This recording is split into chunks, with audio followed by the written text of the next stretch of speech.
Assalamualaikum warahmatullahi wabarakatuh.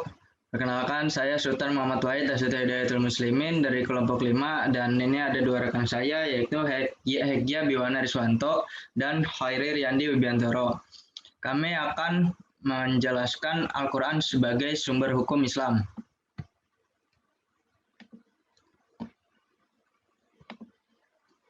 Latar belakang, Allah menurunkan Al-Quran kepada umat manusia melalui Nabi Muhammad Shallallahu Alaihi Wasallam sebagai kitab suci terakhir untuk dijadikan pedoman hidup. Al-Quran yang tidak ada keraguan sedikit pun di dalamnya mengandung petunjuk-petunjuk yang dapat menyinari seluruh isi alam ini.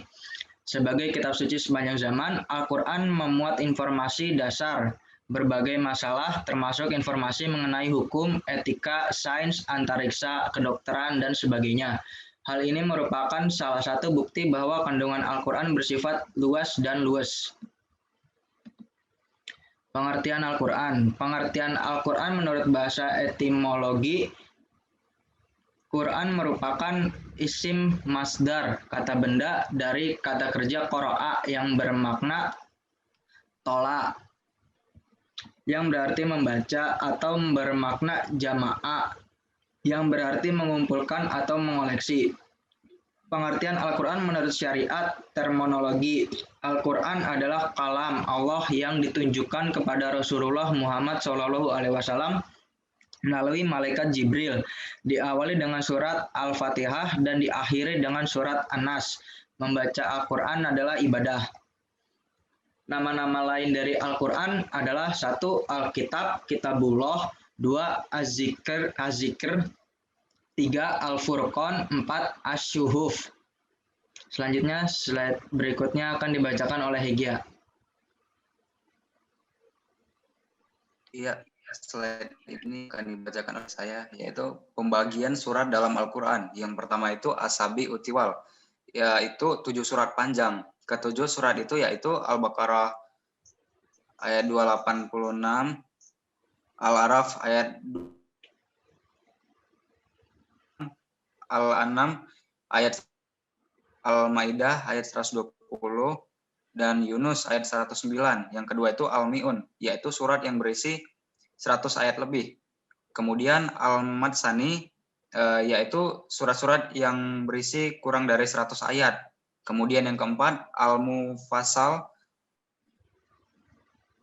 yaitu surat-surat pendek seperti Al-Ikhlas, Ad-Duha, dan An-Nazr. Slide selanjutnya, sejarah turunnya Al-Quran. Sejarah turunnya Al-Quran merupakan peristiwa besar karena Allah menurunkan Al-Quran kepada Rasulullah SAW sebagai petunjuk dan pedoman hidup manusia. Al-Quran pertama kali turun pada malam Lailatul Qadar yang merupakan pemberitahuan kepada para malaikat-malaikat bahwa Allah telah memulaikan umat ini dengan risalah baru agar menjadi umat paling baik. Sesungguhnya kami telah menurunkannya Al-Quran pada malam kemuliaan atau malam Lailatul Qadar. Allah menurunkan Al-Quran melalui perantara malaikat Jibril sebagai pengantar wahyu yang disampaikan kepada Nabi Muhammad SAW di Gua Hiro pada tanggal 17 Ramadan ketika Nabi Muhammad berusia 41 tahun. Surat tersebut adalah Al-Falaq ayat 1-5. Sedangkan ayat terakhir Al-Quran turun pada tanggal 9 Zulhijjah tahun 10 Hijriah, yakni surah Al-Maidah ayat 3. Al-Quran tidak turun secara sekaligus, namun sedikit demi sedikit, baik beberapa ayat, langsung satu surat, potongan ayat, dan sebagainya. Slide selanjutnya. Ilmu-ilmu dalam mempelajari Al-Quran. Yang pertama, tajwid atau tahsin. Tajwid adalah ilmu yang mempelajari tentang cara membaca Al-Quran dengan baik dan benar sesuai yang diajarkan oleh malaikat Jibril alaihissalam kepada Nabi Muhammad SAW. Yang kedua, tahfiz. Tahfiz adalah mempelajari Al-Quran dengan cara menghafal, karena Al-Quran pada awal diturunkan yaitu dengan berbentuk hafalan yang diajarkan oleh malaikat Jibril alaihissalam kepada Nabi Muhammad SAW. Yang ketiga, tafsir atau tadabur ayat. Tafsir adalah memahami penjelasan Al-Quran secara luas. Untuk mempelajari tafsir haruslah mengetahui kandungan Al-Quran, antara lain asbabun nuzul atau sebabnya turun Al-Quran, kazamul Quran atau sumpah dalam Al-Quran, seperti demi masa, demi fajar, dan masih banyak lagi ayat-ayat Allah yang mengandung sumpah. Sudah dilanjutkan dengan Mas Khoiri.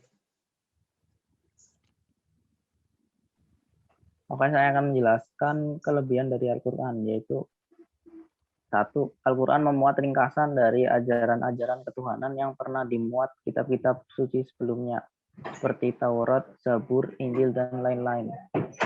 Dua, keistimewaan Al-Quran berupa kalam Allah terakhir untuk memberikan petunjuk dan bimbingan yang benar kepada umat manusia. Inilah yang dikehendaki oleh Allah Ta'ala supaya tetap sepanjang masa kekal untuk selama-lamanya. Tiga, keistimewaan Al-Quran yang dikehendaki oleh Allah Ta'ala akan keabadiannya. Keempat, senantiasa disampaikan kepada semua akal pikiran dan pendengaran, sehingga menjadi suatu kenyataan dan perbuatan. Slide selanjutnya. Berikut yaitu implementasi Al-Quran dalam ajaran kehidupan. Al-Quran adalah rujukan utama dan terbaik dalam menyelesaikan permasalahan apapun. Penyimpangan akidah atau keyakinan di kalangan umat Islam tidak akan terjadi apabila ayat-ayat suci Al-Quran dipahami dan ditafsirkan dengan benar. 2. Al-Quran merupakan sumber utama dalam pembentukan moral yang baik dan sekaligus induk segala ilmu pengetahuan. Umat muslim hendaknya membangkitkan semangat untuk mengamalkan dan membumikan Al-Quran baik dalam lingkungan keluarga, masyarakat, maupun bangsa dan negara, terutama bagi generasi muda. Slide selanjutnya. Kesimpulan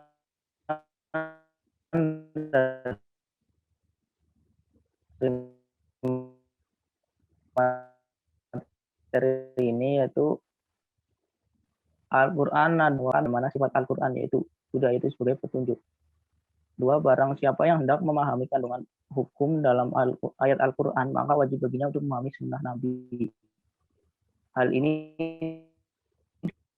dikarenakan dan hadis adalah sumber hukum yang sangat relevan dan saling berkaitan antara satu dengan yang satunya, dan akan terus eksis terjaga autentikanya. Adanya hadis akan terus jalan dengan keberadaannya kitab Al-Quran. Demikian penjelasan dari saya. Demikian presentasi dari kelompok 5. Kurang lebihnya mohon maaf. Wassalamualaikum warahmatullahi wabarakatuh.